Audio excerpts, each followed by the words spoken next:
Good morning, everyone. Thank you, Daniel. Good morning, everyone. So for those of you that I don't know, my name is Scott Garca. I'm the president of CultureWorks. We are thrilled to have this discussion this morning. This is part of our monthly virtual coffee series. For those that don't know, CultureWorks' mission is to strengthen artists and arts and culture organizations to drive a greater impact in our region, that region being the Richmond and Tri-Cities region. And we are thrilled to have Heather Lyne from the Hopewell Downtown Partnership with us today. Heather's going to talk about how arts and culture can revitalize communities, driving those impacts throughout. She's currently working with the Hopewell Downtown Partnership, but she's also had experience in a number of other areas as well. So with that, looking forward to hear from Heather. And with that, Heather, I'll let you take it away. Thank you, Scott and Daniel.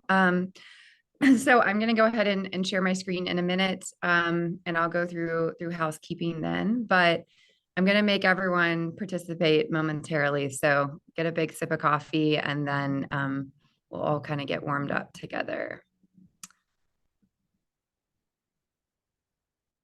Okay.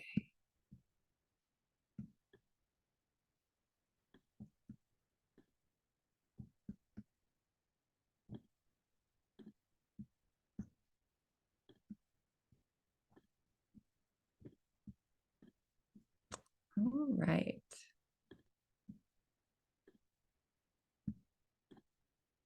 Is everyone seeing that?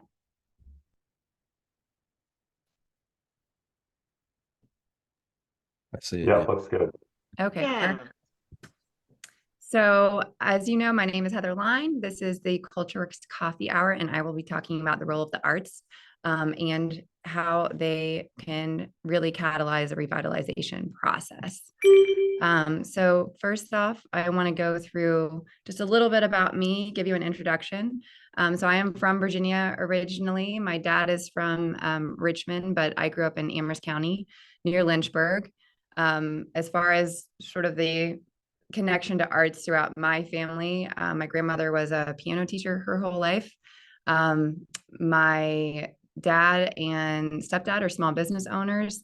So I grew up in a restaurant family, and my grandmother who taught piano is a big connoisseur of the arts in the Lynchburg area, and she was involved with opera on the James. My aunt, actually, who is here from Portland, she was with me at my place this morning. She runs a theater company and production company out in Portland.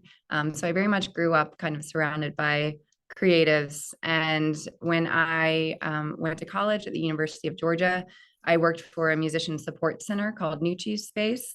Really, really neat organization. They have both recording studios, a coffee shop, and mental health counseling for artists all in one spot. Really neat model. After college, I worked for some really large scale music festival production companies. So I worked for a blues festival and a jazz festival. I also worked with Mountain Film and was involved with a couple large scale fashion shows like the Telluride AIDS benefit. When I was out there in that same community in Colorado, I was helping with the evolution of an arts district, and I also worked at an arts school. When I went to graduate school, I was on the Graduate Arts Council at Virginia Tech. And during that time, I also got involved with the Roanoke Arts Commission. And I actually did my practicum for graduate school around the role of the arts in community change. When I moved to Richmond, I worked for a community organizing group in Northside in the Brooklyn Park area. And we did a couple of different oral history projects that I'll talk about later with senior adults, and we were engaging youth and interviewing senior adults in their community. And then we actually turned that into a full community theater performance. I've also been involved in burlesque shows. Since I've been in the Hopewell area and running what's called the Main Street organization here, we've done one 3-story mural. We have another grant right now, and we're about to put an RFP for another pretty large mural site, potentially some metalworking with that project. We've also redone an alleyway in our downtown area. So we're taking sort of neglected spaces and making them actually useful and inviting for community members and business owners. and we're actually extending that project. So we're going to do a second alley, and we're doing a small mini park connected to all of that.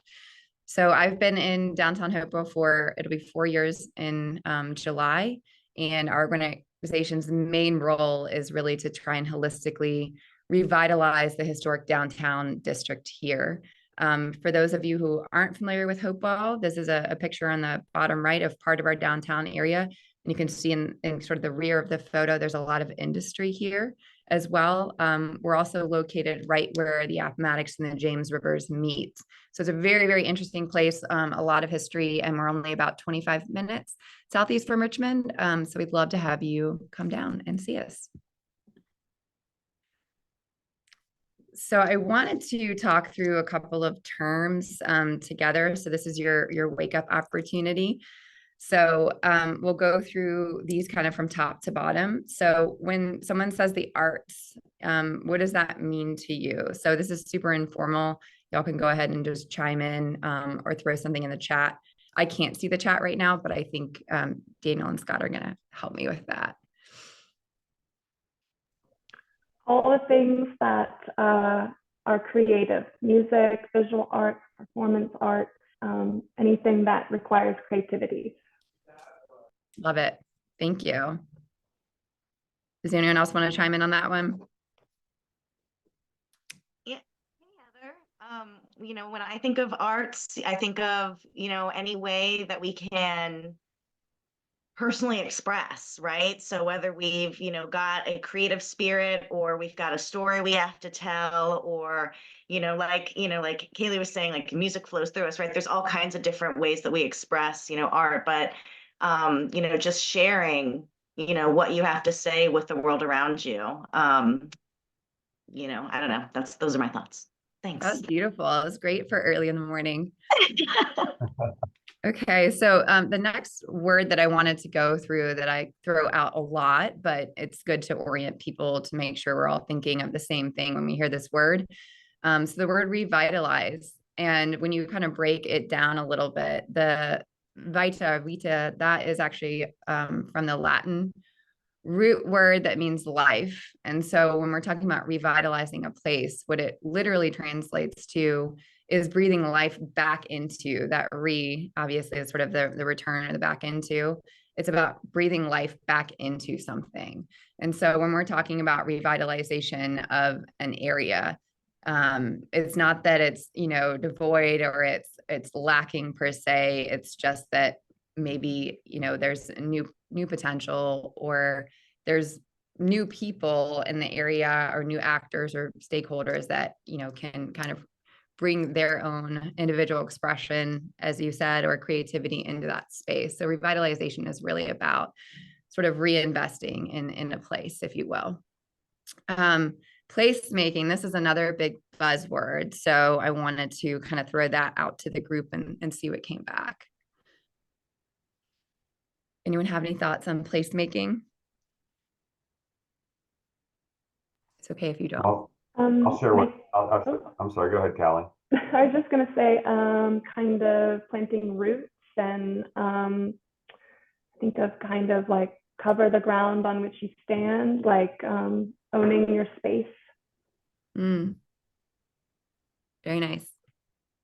For me, when I talk about placemaking at CultureWorks, I talk about the idea of making Richmond and the region a place that attracts and retains talent, making it a place that people want to come and stay. And the arts is one of the ways we do that. Mm-hmm. I see a couple of things going into the chat, but if I pull that up, then everyone's going to be looking at my chat. So I think. I see making a place for community to join. Placemaking is a deliberate intention for a specific area. Thank you. So I really like to look to a group called the Project for Public Spaces. They've done a lot of work on the placemaking movement. And one thing that they really, really try to drive home in their definition is that placemaking is community-based, it's hands-on, and it's participatory.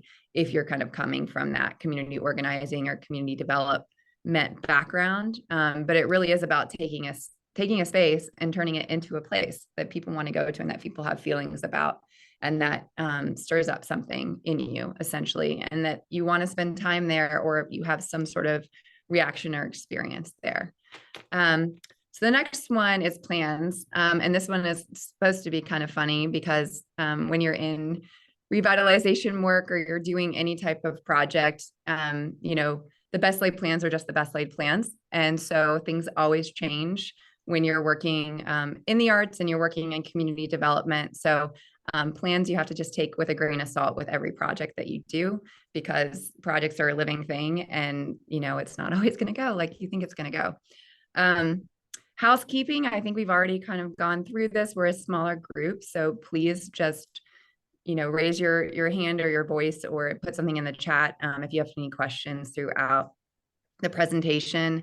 I'm going to go through this in kind of a linear fashion of different places that I have worked and engaged, and different projects that I was involved with or led in those various places. So that just sort of helped me orient my brain around it. But please ask questions or pipe up if you would like to share anything or ask it or add. So as I mentioned, sort of my career, if you will, in more of the arts sector really began after college. So I actually moved out to Colorado, and I was the intern, which means I did a little bit of everything, and then actually worked in the Telluride Blues and Brews office for SBG Productions for 3 years. And they also did a jazz festival. We also had festivals in Aspen. We had Aspen Snowmass, and then I think they've actually acquired a couple of other things since I've been there. But started out as a community effort. Locals started the Telluride Blues and Brews Festival, and it has grown into a you can even do 5 days, gigantic music and arts festival out in this smaller community. So about 10,000 people come in for the Telluride Blues and Brews Festival every day throughout kind of the main portion of the weekend. They have artists that engage with younger musicians or students throughout the town. This is something that people from all over the country now know this community for. And it really is a wraparound effort between the town, between Parks and Recreation, between small business owners, between all the artists that are coming in, stage production companies. There are 50 plus breweries that participate in a grand tasting during this event. And then you have a lot of culinary artists as well. So these music festivals, yes, they're super, super fun, but they bring in a lot of money to their greater community, and they can really help people identify or discover a place. Events for the organization that's putting them on don't always make money, but music is really one of those great kind of uniters. And so music festivals, as you know, people will travel all over for. So I just really wanted to emphasize the importance and how, you know, these music festivals can get really, really huge, but oftentimes they are starting out as, you know, one person's idea, gathering people around them and community members around them, and then they grow.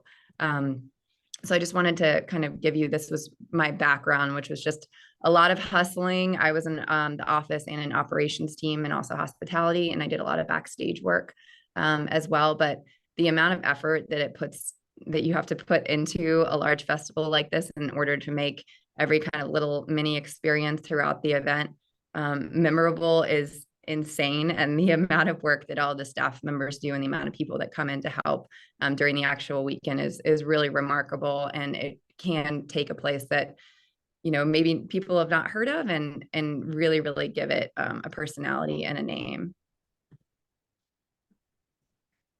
So another event that I was involved with, it was the inaugural year. There's something called the Art and Architecture Festival. This is really, really cool. And I wanted to share this concept because you can really take this and apply it to a lot of different situations or a lot of different places or circumstances. So the Art and Architecture Festival, really what it was about was people could sign up a residential space, or they could sign up a commercial space, or you could sign up a space that maybe is, you know, not active in any way currently.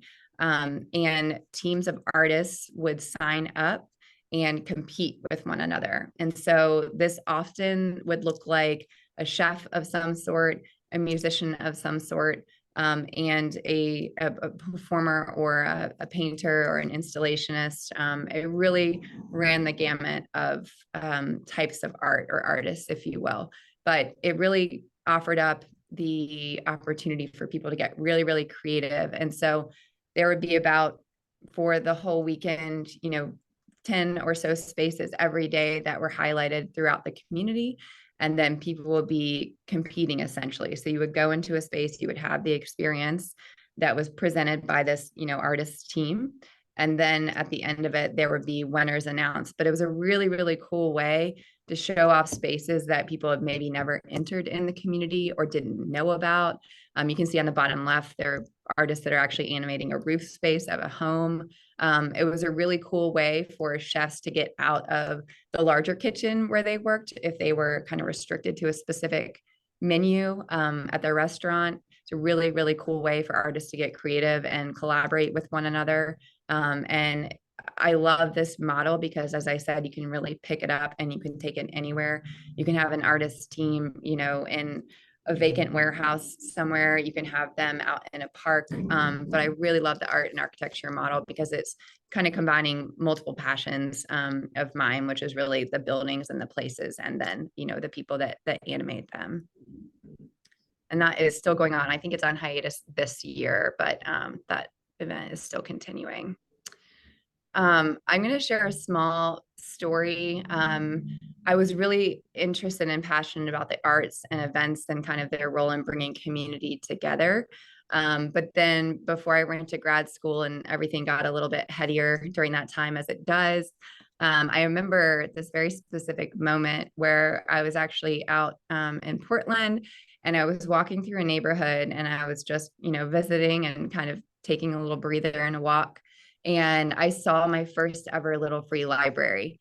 And I don't know if anyone remembers like the first time they saw an installation like this. And it really was magical. Like I had never seen one of these before. This was like 2013, 14 maybe. So before they'd gotten really popular.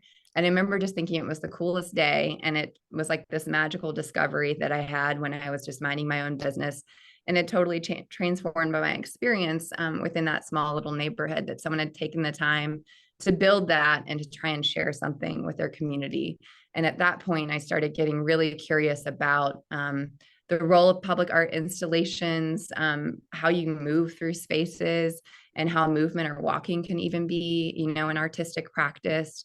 I did a lot of studies on protest art and street art when I went into graduate school. And then, as I mentioned, Project for Public Spaces is really, really doing some cool work that I'd encourage all of y'all to look at around essentially like faster, lighter, and cheaper ways of experimenting with what a more permanent installation or renovation could look like in a public space, and how people will kind of react and interact with things. So popping up sort of like guerrilla parks, or, experimenting with a temporary version of a permanent installation for a while. And these are all really cool kind of fields to look into, because all of the information that you find will really inform different kind of methods for interacting with your community. So I don't know if anyone else had like a spiritual experience like that with a smaller public art installation, but I really remember this very strongly. And it made me want to create those kind of magical moments for people. So when I was in graduate school, I mentioned that I got involved with the Roanoke Arts Commission. So the image that you'll see above is the Memorial Bridge. It's a World War I memorial that is in Roanoke. It's really close to Black Dog Salvage, if any of y'all are familiar with that space. The really unique thing about this bridge is that the Roanoke River Greenway, which is a very incredible project that has kind of helped transform Roanoke into an outdoor recreation, hotspot community, played a big role in that. It actually goes right underneath this Memorial Avenue bridge. Most people have just driven over the top and didn't really think too much about it, other than it's, an attractive old historical bridge.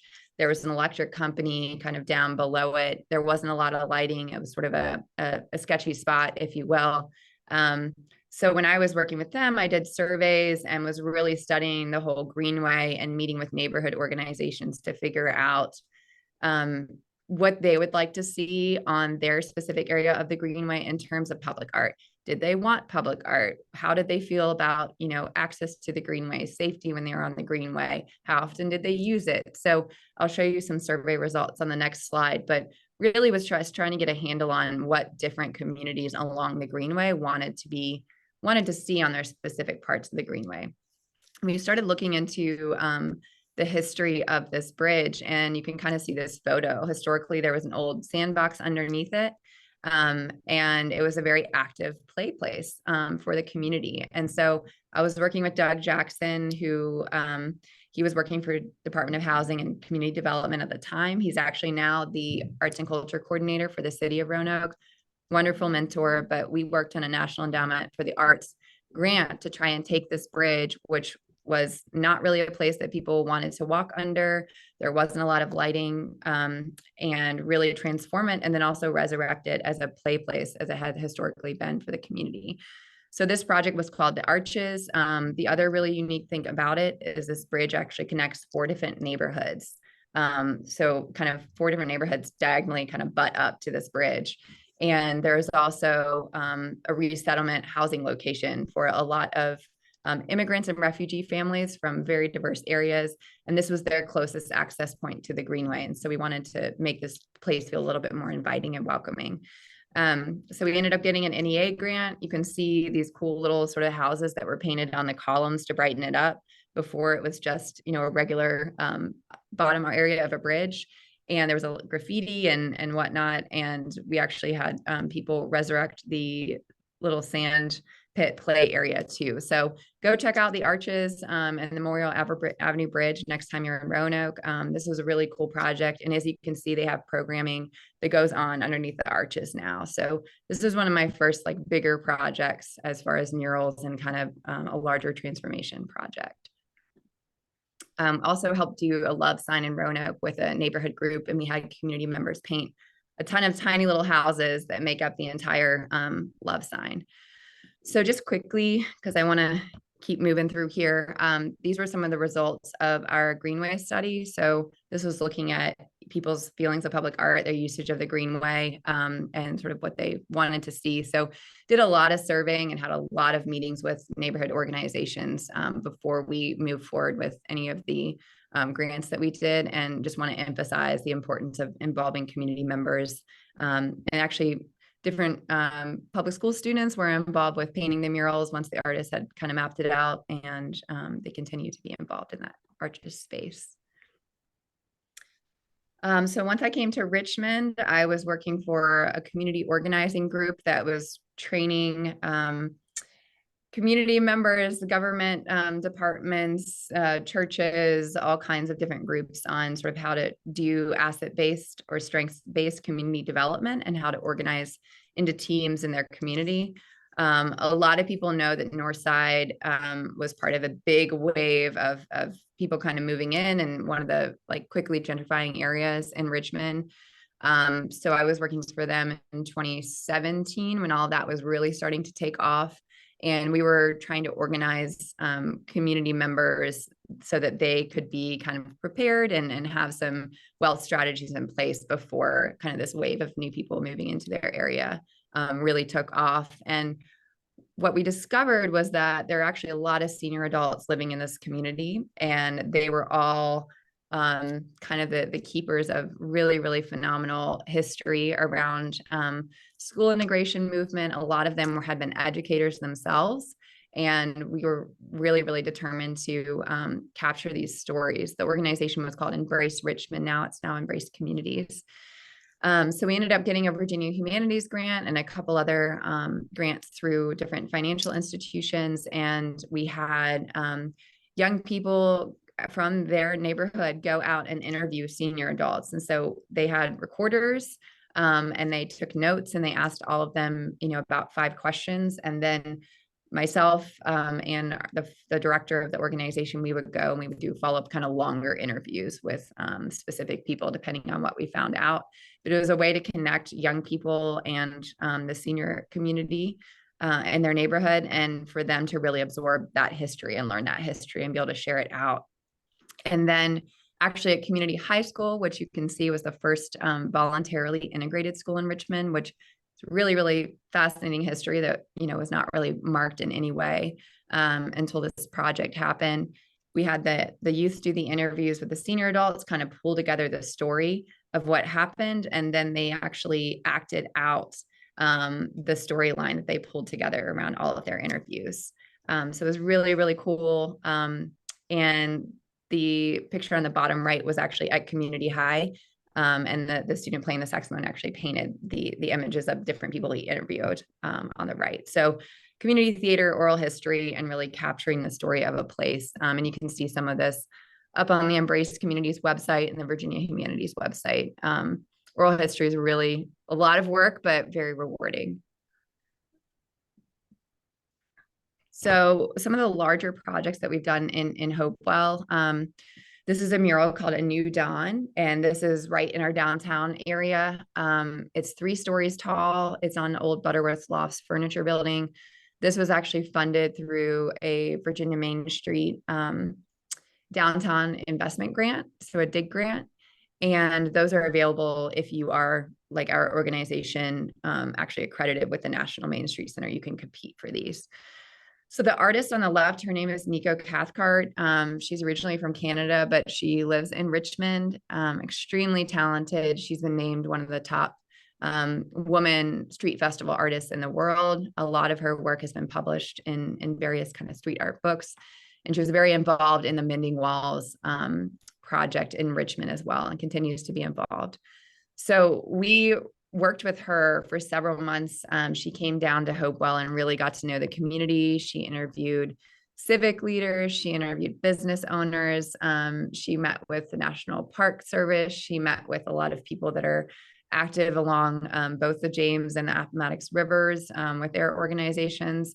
And she really, really spent time here, and she came up with 3 different designs for the community to choose from. And you can see the one on the far right is what was chosen. And the really incredible thing about this project, she painted all of it actually in about a week. I don't know how you do that. The mural itself, the total was about $20,000, just for perspective, between cost of paint, her artist fees, running a lift for the week, insurance, and then some per diem rates, just to kind of give you an idea of what something like this costs. All of those have gone up, actually. This was completed in May of 2021. So with inflation, that's probably looking a little bit more with paint costs, et cetera. So the 2 women that are featured in this, they're supposed to represent 2 communities coming together and the 2 rivers, the Appomattox and the James River. You'll see there's a lot of native flora and fauna kind of incorporated throughout the design. And you can kind of see over the shoulder of both of the women, you can see industry in the background and some smokestacks. You'll also see that it's a little bit tough to see on this one, but the earrings that one of the women is wearing, they have Greek symbolism on them. And then the large hoop earrings are supposed to be a nod to some civil rights leaders in the Hopewell community. And the fabric around both of their arms is supposed to be a nod to the silk and mulberry trees. There's only one really large mulberry tree left in Hopewell, right near the National Park site, but there was a lot of silk production going on here at one time. And you can see all the way down, you'll see a sturgeon, you'll see catfish, and you'll see a manatee. There was actually have been recordings of manatee and seals making it all the way in from the bay, very rarely, but that has happened in Hopewell. And then the really cool thing about these 2 women who are representing, there's a lot of diversity in Hopewell because of industry and people kind of immigrating in throughout the 20th, like mid 20th century during the World Wars to work in different factories that were here. So we do have a lot of Czech, Greek, Armenian, Azerbaijani community members that came in during that time. And so that's why there's sort of a nod to the Greek community. And then specifically, Dr. Curtis Harris was a former mayor and worked with Dr. Martin Luther King Jr. So his daughter is sort of symbolized through the hoop earrings here. But both of these women are actually local models, and they came and put on these sparkly blue dresses, and Nico actually painted them into the mural to be even more hyper local. So this was a phenomenal project. One thing I will mention, we are having a little bit of a challenge. There's a drive-it material that is supposed to kind of look like stucco, and that some muralists are finding out seems to be, if it gets moisture behind it, there seems to be almost acting like an anti-graffiti paint. And so we are having to figure out how to kind of redo this mural. We're probably going to have it redone on large cloth and then actually attached to the building. So just a word of caution out there. This is sort of a newer material that is causing some challenges for street artists. It's called Drive It. Okay. So I'm going to talk a little bit about next project that we have funded. So this is an overview of part of downtown Hopewell, part of our City Point Historic District, and then you can see some industry in the background. If I put my pointer up, can y'all see this? Yep. Okay. So in this area, there's a large bridge that is called the James D. Levin Underpass. You can kind of see a photo of that in the bottom right corner, and I'll share an additional photo on the next slide. So the James D. Levin Underpass is actually owned by Norfolk Southern on the top portion. This train route that goes through downtown Hopewell is one of the oldest train routes in the country. And so there's a lot of history to that as far as transportation and logistics during, the Civil War, and then with a lot of the industry that we have here. But right now it's just kind of standing without any real, commemoration to that history. This corridor also is a gateway to our downtown area when coming from industry. And just for perspective, when I talk about industry, we have some of the largest sites of their kind in North America right next to our downtown area. So the Hopewell Manufacturers Association is made up from groups like Advan 6, Evonik, Westrock, Ashland Chemical, Mylar Tajan Films, Virginia American Water, just to name a few. And some of the products that are being made there range from the fibers that go into probably the carpet that is on your floor at your home or in your office. There are thickeners that go into all kinds of food products, cosmetic products. There are also almost all of the cardboard boxes that you get when you order a package from Amazon or from somewhere else. Those cardboard boxes are probably being produced and put together in Hopewell. There's also all of the CO2 that goes into your sodas or your beer. That's all most likely being produced here in Hopewell. There's one other plant in the country that's doing that. So Hopewell's got some really, really fascinating, a really fascinating role in the national supply chain, if you will. So we have a lot of industry here. And when I say industry, that's what I mean. So when you're coming from this really large industrial corridor where all of these products are being made, and then you come into the downtown area, there's no real, transition. It feels a bit neglected, to be completely honest.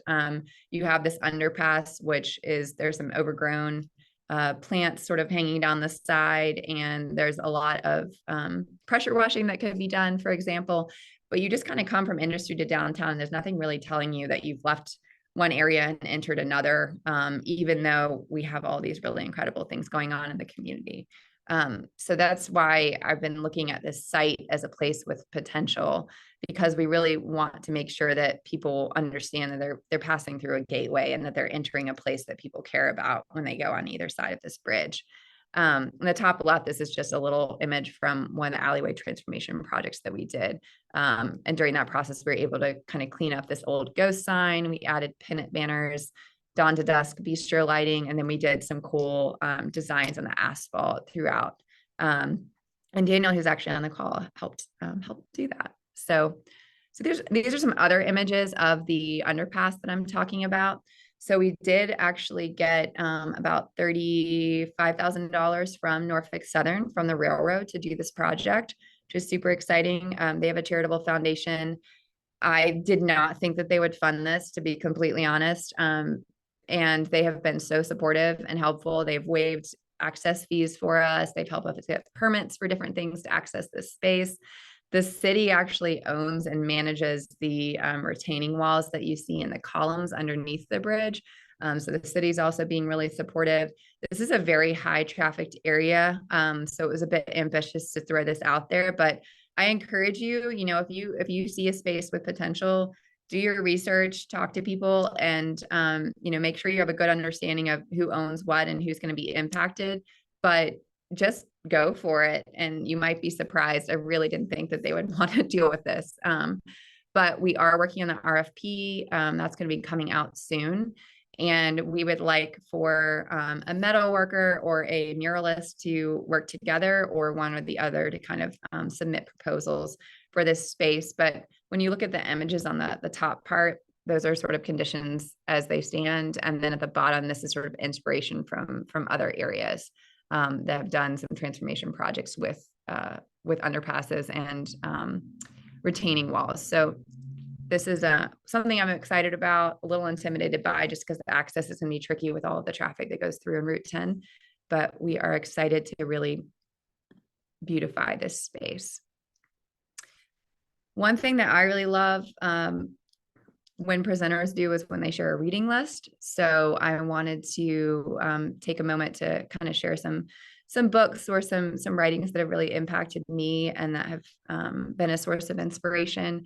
So Arlene Goldbard is phenomenal. She has, in her writing, she has such a positive energy that you can't just like not absorb out of the pages.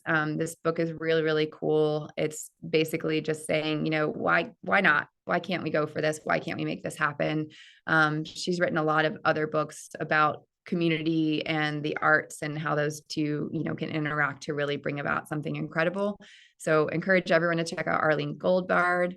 Twyla Tharp is a really amazing choreographer. She's done a lot of very unusual things when it comes to modern dance and contemporary dance. This book is sort of similar to The Artist's Way, if anyone's familiar with that, which is just sort of a practice that you take on. I think the full Artist's Way is about 6 months of sort of self-discipline and writing every morning and then doing different tasks as outlined through this book. So the Creative Habit is not that strict. It's just a lot of advice on maybe how to alter your lifestyle and just smaller ways to create more room for creativity. But absolutely love this book. Public Life of the Arts, Jan Cohen Cruz. This is a really, really cool group of stories, essentially, or examples of how the arts can be activated through community theater or in rural areas to really help kind of work through different situations. But really, really neat book. Peter Marcusa, Forms of Power in the Forms of Cities. This is not the Marcusa, it's a different one, but he writes a lot on community development and the urban environment, and very, very interesting author. Big Magic, a lot of people know Elizabeth Gilbert because of Eat, Pray, Love. I actually have not even read that book, but Big Magic is phenomenal and everyone should read it. It's really, really funny. And it's about sort of her fears as a writer. And she actually did a podcast after writing this book where she interviewed other creatives and talked through like their biggest fears and how they jumped in and how they pulled things off. And the book and the podcast are really fun and really great. Art in Upheaval, this is really about artists kind of all over the world in more intense political environments or cultural challenges, and sort of how those communities are coming together or expressing themselves. Really interesting. And then finally, I always like to give a shout out to Ali Broche. She's a cartoonist, I guess, if you will, but she writes really, really hilarious comics, and her drawings are very unique. And she kind of helps you. This is good if you're like in the middle of a project and everything's going wrong, or like the timeline's completely messed up and you just need to like laugh at life a little bit, then definitely recommend picking up Ali Broche.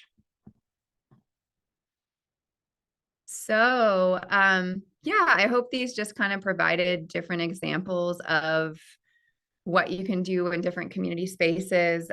With the mural that we're about to do, once we get the RFP out, we want to actually have business owners and community members that back up right to that underpass space be the ones that actually choose the artist and choose the proposal, or maybe vote on the final drawing. So always want to hand the reins over to community members on making those decisions, because they're going to be the ones living right next to it every day.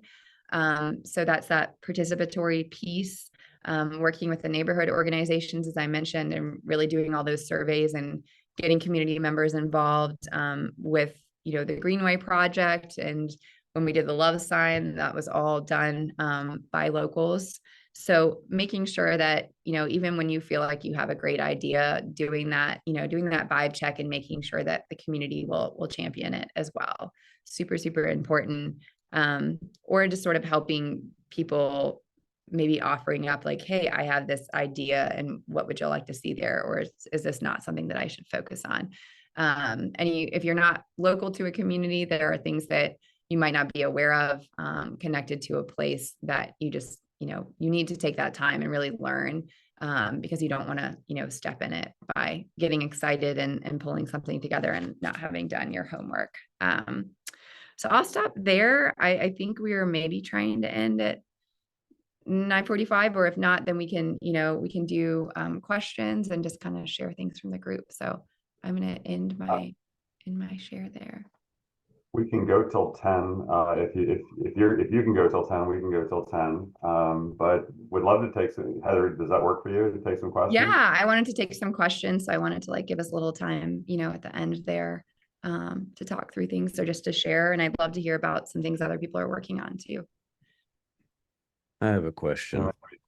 Yeah, go ahead, Daniel. When you were talking, you had the slide of the festival and Telluride, and I think of there's a lot of money out there, right? Or money people come there for some of these events. I can't remember the name of the classical festival, the one that let's see, is it Greg Childs or whatever his name is with Performance Today is always out there every year, and there's just a lot of money in that. But if you're thinking about, you mentioned a place that people don't normally go, but doing some sort of music festival or something like that can attract people to that space. But how do you go about, or what's your advice for trying to find funding for some of those big idea, ambitious projects in an area where people don't have money and don't want to put money into something like that, as opposed to a place where there's lots of money? Right. So I think, I've worked in a ton of different areas that have different resources available to them.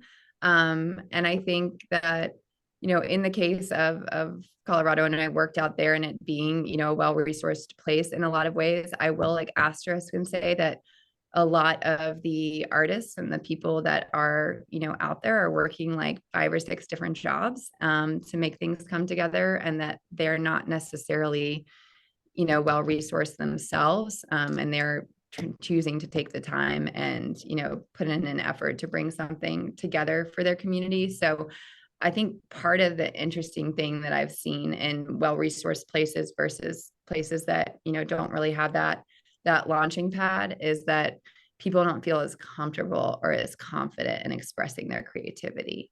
And that's not always the case, but I think I have noticed that and I'll kind of answer the other part of your question, but I have noticed that when you are in a well-resourced area, there seems to just be more of, or there is able to be more of a supportive environment, if you will, because maybe some of those stressors are removed from the larger foundation or the larger structure of a place. So it seems it can be that there's a hesitancy or there's not as much comfort with expressing oneself and getting involved in places that are under-resourced, because there's a lot of other concerns and there's a lot of other things that have happened or different trauma that's taken place. But I think when you're in, one of the weird things about being in an under-resourced area when it comes to projects and writing grants is that there can almost be more money available to you because of the circumstances of the area. And funders would like to invest in places that maybe have higher potential in some ways. So weird sort of I don't know if irony is the right word, but a lot of times when you are under-resourced areas, there might be more options available as far as funding is concerned. If you're in that middle space, that can be a little bit trickier. But you know, as I said with the festival, it's big now and it's huge, but it started out with like 1 or 2 people really championing it. And they had moved, I think, out there in like the 70s or the 80s, and it was not a really super wealthy place at that point in time. So I think that, you know, just like with anything, you really have to have that person who believes and is dynamic and is, you know, devoted to it. And you've got to just keep trucking, but it can be really hard. Culturally, I think that sometimes, you know, when someone is visionary about something, then it can take a while for the culture of that area to maybe catch up. And that's true in, you know, in any field. But we've had a lot of success in kind of looking for funding through, you know, larger corporations or foundations that cover the area, or like we had gone to Virginia Humanities to try and do that history component. So if there's a project that you want to do, just kind of look at organizations that are in that space and talk to them and start having conversations about, you know, where you could possibly find that funding. And you know, you might be surprised about what comes back. Or the fact, again, like Norfolk Southern, we did not think that they would want to deal with this, and they have. So yeah, it can be tough for sure. But so when are we going to start our music festival? Starting at this year in We started September. talking about several years ago. Yeah. Any other questions from the group? Rivers and Roads, working on it today. Yeah. I have a question. I am just such a big fan of all of these different projects you were talking about, and they made me really excited. I'm wondering, you know, when you have that idea and you've selected it and you're gonna go forward with a project you're taking on, for example, this bridge project you have coming up, if you have any advice or from your own experiences, trial and error of how to begin, like what your organization process is, you know, especially when you're talking about such a huge undertaking with the bridge, you know, when you begin that project, how you organize, how you prioritize first steps and your process, if that makes sense. So, you know, one advantage, and this goes back to Daniel's question a little bit, is that I've typically been working with an organization that has nonprofit status or that is eligible, you know, for grants. So when it comes to funding, if you are an individual artist and you can partner with an existing organization that has the 501c3 nonprofit status, or they have, you know, whatever status is required by a funder, then that will help versus you know, going as an individual. So maybe trying to find that like community champion that you can partner with on a project. But typically, you know, there's the idea where you see something and it, you know, it comes to you or it comes to someone else and they have a vision for what it could be, or you've just heard a ton of community members be like, I XYZ about this space and I wish XYZ about this space. So, you know, you're in that stage and your wheels are turning a little bit. So I think one thing that's really important is starting with the budget, if you can, you know, figuring out, like who has ownership of a space. Is it the city? Is it privately owned? Is VDOT involved? Is, you know, there's different kind of state entities that have ownership over certain spaces. Did someone adopt this highway? Like, who do I need to make sure is on board with this before I go forward? So kind of figuring all of that out, and who would also like maintain and, you know, keep this looking nice into the future. So having that maintenance plan, ownership, access, maintenance, those are huge. And then I would say after that, just thinking through the budget. Like if I actually want to make this happen, do I need to go talk to a mural artist, or do I need to go talk to, you know, whatever kind of genre of art you are trying to activate in that space? Go talk to them and figure out like what it would actually cost for them to, you know, handle the square footage of that space. So getting those measurements and really understanding, when it comes down to it, like how much primer they would need, how much paint they would need. And so you can get an artist to kind of, you know, crunch those numbers for you. To get the square footage of this whole bridge space was tricky because there's two retaining walls that slope, and the square footage is totally different on either side just because of the natural kind of gradient of the land. So I was able to work with some engineers that are here for the city, and they were excited to get out of the office and like go do that. So, you know, talking to people that are at the city level, there are a lot of resources there, you know, that can help you, or at the town level.